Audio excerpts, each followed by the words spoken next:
ಕಾರ್ಮಿಕರಿಗೆ ಸೌಲಭ್ಯ ಒದಗಿಸಲು ಮನವಿ. ನಗರದ ಗಾನಜ್ಯೋತಿ ವೈರಮನ್ ಕಾರ್ಮಿಕರ ಸಂಘದಿಂದ ವೈರಮನ್ಗಳಿಗೆ ಸರ್ಕಾರದಿಂದ ಸಿಗುವ ಸೌಲಭ್ಯಗಳನ್ನು ಕಲ್ಪಿಸಿಕೊಡುವಂತೆ ಕಾರ್ಮಿಕ ಇಲಾಖೆ ಅಧಿಕಾರಿಗಳಿಗೆ ಮನವಿ ಮಾಡಲಾಯಿತು.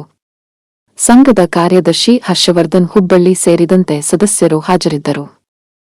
ಪೂರ್ವಿಕರ ದೇಸಿ ಚಿಕಿತ್ಸೆಯ ಪ್ರತಿರೂಪವೇ ಆಯುರ್ವೇದ. ನಮ್ಮ ಪೂರ್ವಜರ ದೇಶಿ ಚಿಕಿತ್ಸೆಯೇ ಆಯುರ್ವೇದ ರೂಪ ಪಡೆದಿದೆ ಎಂದು ನಿವೃತ್ತ ಪ್ರಾಚಾರ್ಯ ಜಿಎಸ್ ಹಿರೇಮಠ ನುಡಿದರು.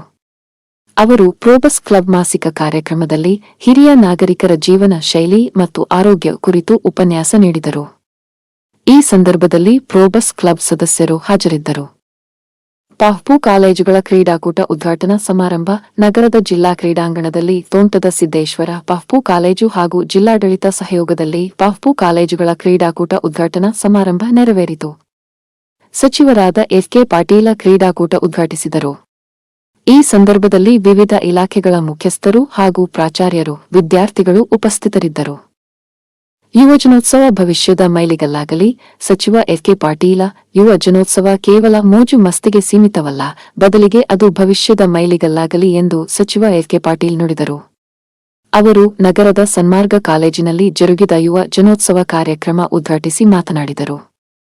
ಈ ಸಂದರ್ಭದಲ್ಲಿ ಕಾಲೇಜಿನ ಚೇರ್ಮನ್ ರಾಜೇಶ್ ಕುಲಕರ್ಣಿ, ಪ್ರಾಚಾರ್ಯ ಪ್ರೇಮಾನಂದ ರೋಣದ, ನಗರಾಭಿವೃದ್ಧಿ ಪ್ರಾಧಿಕಾರದ ಅಧ್ಯಕ್ಷ ಅಕ್ಬರಸಾಬ ಬಬರ್ಚಿ ಸೇರಿದಂತೆ ಅನೇಕರು ಉಪಸ್ಥಿತರಿದ್ದರು. ವಿವಿಧ ಸ್ಪರ್ಧೆಗಳಲ್ಲಿ ವಿಜೇತರಾದವರಿಗೆ ಬಹುಮಾನ ವಿತರಿಸಲಾಯಿತು.